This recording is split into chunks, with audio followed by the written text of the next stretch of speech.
Kristo, sumainyo lahat ang patnubay at pagmamahal ng ating Panginoon Diyos. At sa mga Ang mabuting balita po ay hango sa Ebanghelyo ng San Lucas, Kabanata 9, talata 51 hanggang ika-67. Nang nalalapit na ang panahong iaakyat si Jesus sa langit, ipinasa niyang pumunta sa Jerusalem. Sinugo niya ang ilan upang mauna sa kanya. Pumayo sila at pumasok sa isang nayon sa Samaria upang ipaghanda siya ng matutuluyan. Ngunit ayaw siyang tanggapin ng mga Samaritano sapagkat siya'y patungo ng Jerusalem.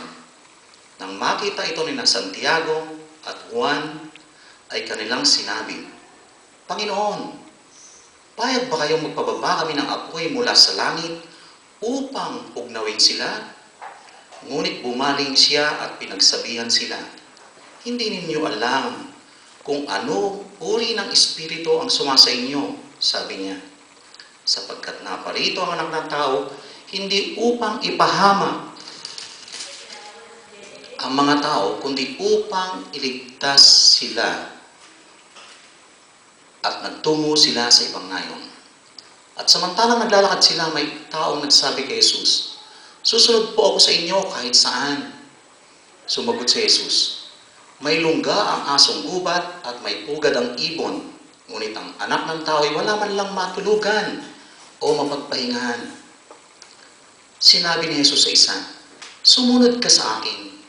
Ngunit sumagot ng tao, Panginoon, hayaan po muna ninyo akong umuwi upang ipalibing ang aking ama.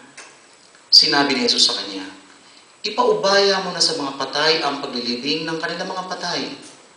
Ngunit ikaw, umayo ka at ipahayag mo ang tungkol sa paghahari ng Diyos. Sinabi naman ng isa, Susunod po ako sa inyo, Panginoon. Ngunit magpapaalam muna ako sa aking mga kasambahay. Sinabi sa kanya ni Jesus, Ang sino mang nag-aararo at palaging lumilingon ay hindi karapat-dapat sa paghahari ng Diyos. Mga kapatid, ito po ang mabuting balita na dulot sa atin ni Kristo, bibigay ng kaligtasan. Magsiupo na po kayo. Dati-dati kasi pag sinabi magsiupo na tayo, hindi naman pala ako kasama. Mga kapatid, kung inyo pumamarapatin para makita ko kagandahan. Payahan nyo na po yung mga dalawang macho rito na tulad natin.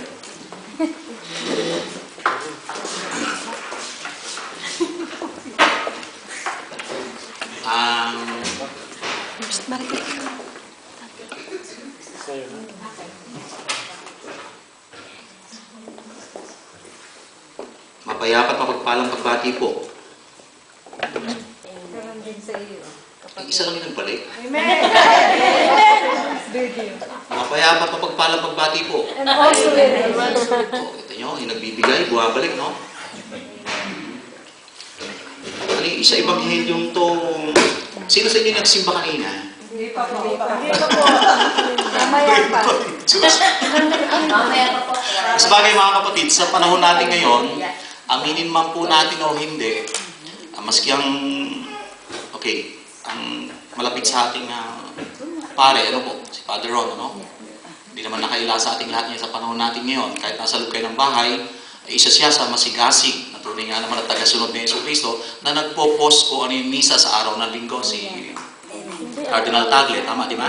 Nakikita natin sa yan, tama kayo, amen. Pag talagang inaabot na tayo ng Panginoon, nagpapahiwatig lang. Nasa loob ka man ng bahay, tinamad ka man, pero ang Panginoon Diyos, niyaabot niya pa rin tayo. Pag kinlik mong gano'n, nakikita mo si Cardinal Tagle, nandun na yung reflection. Ano po, kasi minsan ang tao talaga, dadako po tayo yung kasi-kasi. Maraming dahilan yung kasi-kasi. Mamaya po natin pag-uusapan yung kasi. Ano po? So, napakabuti nga pala. Sa panimula po, ano po? Ano yung sa panimula? Yung kanina, sabi sa kanya nung, sino nagsabi? Si Santiago, hindi si Joseph, ha? Hindi si Brother Joseph. Si Santiago at si Juan.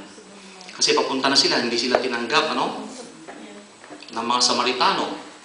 Ngayon, sabi ni Santiago at ni Juan, ulitin po natin para maliwanag po sa ating lahat. Panginoon, payag ba kayong magpababa kami ng apoy, sila pa ha, kami ng apoy, mula sa langit upang pugnawin sila. O, ibang Tagalog para mauna naman, tupukin. O, puksain.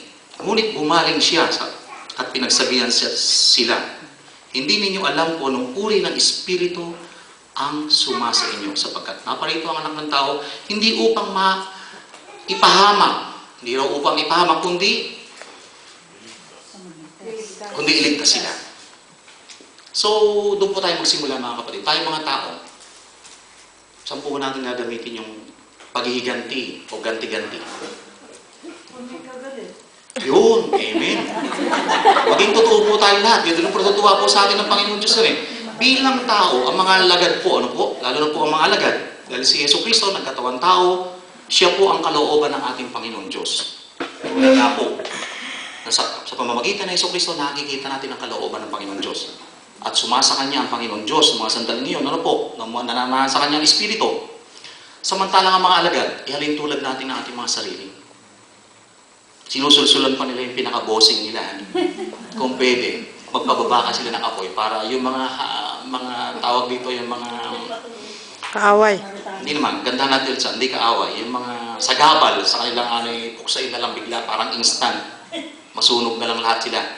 Pero hindi ganoon ng Panginoon. Ano yung pinakita sa atin ng Panginoon? Tayo mga tao kasi, pag nagawa ka ng ganti tayo, di ba? Gagandahan pa salita. Hindi, okay lang sa akin.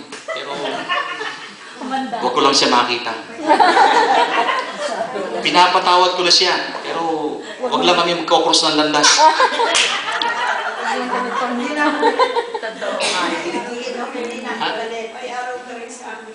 O yun po, pero minsan tayo mga kung lumalapit po tayo sa Panginoon, ano po? Lumalapit tayo sa Panginoon.